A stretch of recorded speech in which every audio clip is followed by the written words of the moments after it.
আজকে একটি গুরুত্বপূর্ণ টপিক নিয়ে আলোচনা করব। সেটি হচ্ছে অর্ডার ফ্লো। অর্ডার ফ্লো নামটা অনেকের কাছেই পরিচিত। কেন আমাদের অর্ডার ফ্লো নিয়ে কাজ করা উচিত এবং অর্ডার ফ্লো আসলে কিভাবে কাজ করে থাকে, এই বিষয়গুলো নিয়ে আজকে আলোচনা করব। আপনি যদি আমার ইউটিউব চ্যানেল নতুন হয়ে থাকেন, আমার ইউটিউব চ্যানেলটিকে সাবস্ক্রাইব, লাইক ও কমেন্ট করে পাশে থাকবেন। এবং যারা আমার সাথে সরাসরি যোগাযোগ করতে চান এবং অর্ডার ফ্লো শিখতে চাচ্ছেন, ডিসক্রিপশন বক্সে টেলিগ্রাম লিঙ্ক দেওয়া আছে, সেখানে ক্লিক করে। কেন আমাদের অর্ডার ফ্লো নিয়ে কাজ করা উচিত সেটা বুঝতে হলে অর্ডার ফ্লোর ৩টা গুরুত্বপূর্ণ টপিক আপনাকে বুঝতে হবে। সেটা হচ্ছে অ্যাবজর্পশন, অ্যাকসেপ্টেন্স, রিজেকশন। এই ৩টা টপিক খুবই গুরুত্বপূর্ণ। অ্যাবজর্পশন বুঝতে হলে মার্কেটের ২টা কন্ডিশন বুঝতে হবে। একটা হচ্ছে অ্যাগ্রেসিভ বায়ার, আরেকটা হচ্ছে প্যাসিভ বায়ার। তো অ্যাগ্রেসিভ বায়ার কারা? অ্যাগ্রেসিভ বায়ার হচ্ছে যারা মার্কেটের সাথে, সাথে বাই করে থাকে, মার্কেটের কন্টিনিউ বাই করে থাকে, এবং প্যাসিভ বাই যারা, তারা হচ্ছে লিমিট অর্ডার লাগিয়ে রাখে। তো যখন অ্যাগ্রেসিভ বায়াররা যখন মার্কেটে থাকে, তখন মার্কেটের ওই অ্যাগ্রেসিভ বায়ারগুলাই মূলত হচ্ছে এখানে ট্র্যাপড হয়ে থাকে। ওই ট্র্যাপটাই মূলত হচ্ছে আমরা অ্যাবজর্পশন বলে থাকি, সেটা ফুটপ্রিন্ট চার্টের মাধ্যমে খুব ইজিলি ধরা যায়। তো যখন কোনো একটা সাপ্লাই এরিয়া যায়, ধরেন এটা হচ্ছে একটি সাপ্লাই এরিয়া। তো এই সাপ্লাই এরিয়াতে যখন মার্কেট যায়, তখন মার্কেটের ইনস্ট্যান্ট যারা বাই করতে থাকে, মানে ইনস্ট্যান্ট, তারা হচ্ছে এখানে বাই করতে থাকে মার্কেটটা উপরে দেওয়ার জন্য। কিন্তু এখানে প্যাসিভ অর্ডার, মানে লিমিট অর্ডার যখন থাকে, তখন ওই অর্ডারটাকে খুব সহজে শোষণ করে ফেলে, মানে মার্কেটটাকে অ্যাবজর্ভ করে ফেলে। তখন মার্কেট তার দিকে চলে যায়। তো ওইটা অ্যাবজর্ভ কিভাবে করে, যদি একটু সিম্পল উদাহরণ দেই, ধরেন হচ্ছে প্যাসিভ অর্ডার হচ্ছে এখানে ৫০০, মানে লিমিট অর্ডার ৫০০ এবং অ্যাগ্রেসিভ অর্ডার হচ্ছে ১০০। তার মানে এখান থেকে বড় অর্ডার হচ্ছে ৫০০। এই বড় অর্ডার আর এখানে হচ্ছে 100, যে অর্ডারটা আছে সেই অর্ডারটা এটাকে খুব সহজেই গিলে খেয়ে ফেলবে। মানে এই ১০০ অর্ডারটাকে ৫০০ অর্ডার দিয়ে খুব সহজেই গিলে ফেলবে। তো যখন এখানে প্যাসিভ অর্ডার ৫০০ থাকবে, এই বাইটাকে মার্কেট খুব সহজেই অ্যাবজর্ব করে ফেলতে পারবে।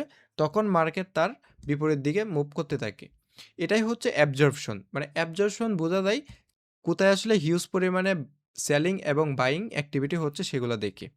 এখানে হচ্ছে আমরা ফুটপ্রিন্ট চার্টটাকে দেখলে মনে হয় যে এখানে অনেকগুলা নাম্বার দেওয়া আছে। এই নাম্বারগুলা হয়তোবা গুনতে হয়, বুঝতে হয়। মানে এক কথা বলতে গেলে অনেকটা হযবল অবস্থার মতো লাগে। মানে অনেকটা গ্যাঞ্জাম অবস্থা।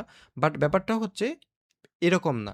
ব্যাপারটা হচ্ছে এখানে যেই মানে সংখ্যাগুলা থাকে, এই সংখ্যাগুলা দিয়ে আসলে বুঝতে হয় কোথায় অ্যাকসেপ্টেন্স হচ্ছে এবং কোথায় অ্যাবজর্পশন হচ্ছে। খুব ইজিলি এটা দিয়ে এক নজরে বোঝা যায়।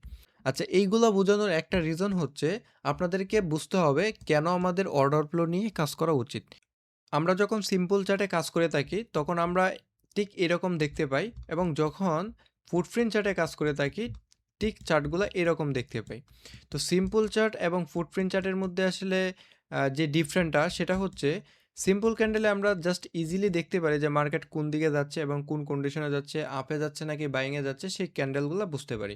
কিন্তু যখন আমরা ফুটপ্রিন্ট চার্ট নিয়ে কাজ করি এবং এর ভিতরের ডিপ বিষয়গুলো কি হচ্ছে, কোথায় আসলে কি পরিমাণে এক্সিকিউট হচ্ছে, সেগুলো খুব ইজিলি বোঝা যায়, এবং কোথায় আসলে অ্যাবজর্পশন করতেছে, কোথায় অ্যাকসেপ্টেন্স করতেছে, সেগুলো বোঝা যায়।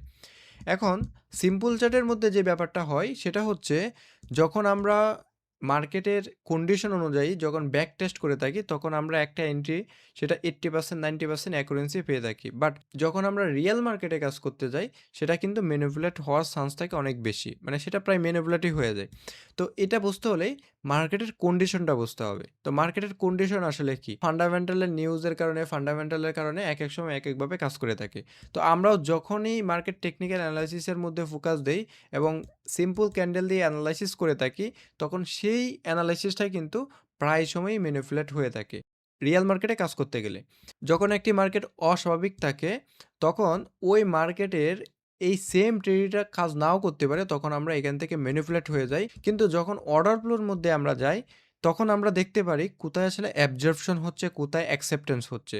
তো যখন যেই কন্ডিশনেই মার্কেট থাকুক না কেন, যখন সেলাররা ট্র্যাপ হচ্ছে, সেগুলা ওই কন্ডিশনে বোঝা যায়। কিন্তু সিম্পল ক্যান্ডেলে আসলে ওইটা বোঝা যায় না। ফুটপ্রিন্ট চার্টের মাধ্যমে খুব ইজিলি সেটা বোঝা যায়। তো ফুটপ্রিন্ট চার্ট হচ্ছে যে কোনো মার্কেট কন্ডিশনে কাজ করা যায়। বাট নরমাল চার্টের মধ্যে সেই কন্ডিশনটা আসলে কাজ করা অনেকটা কঠিন হয়ে যায়। তো যখন আসলে এখানে ২ টা তফাৎ বুঝতে পারবেন। একটা হচ্ছে সিম্পল ক্যান্ডেল জাস্ট মার্কেটের ক্যান্ডেল, আর ডিপ ক্যান্ডেলের মধ্যে হচ্ছে মানে মার্কেটের কোথায় ট্র্যাপ হচ্ছে, কোথায় অ্যাকসেপ্টেন্স হচ্ছে, কোথায় রিজেকশন করতেছে সেগুলা অনুযায়ী কাজ করা। তো সেগুলো অনুযায়ী বলতে মানে আমার ওই ক্রাইটেরিয়াগুলো যখন মার্কেটে থাকবে সেই ক্রাইটেরিয়াগুলা দেখে নিব। কিন্তু নরমাল ক্যান্ডেলে যখন আমার একটা স্ট্র্যাটেজি বিল্ড করি এই পজিশনে গেলে আমি ডিরেক্ট এন্ট্রি নিয়ে নিব, ওই ব্যাপারটা থাকে।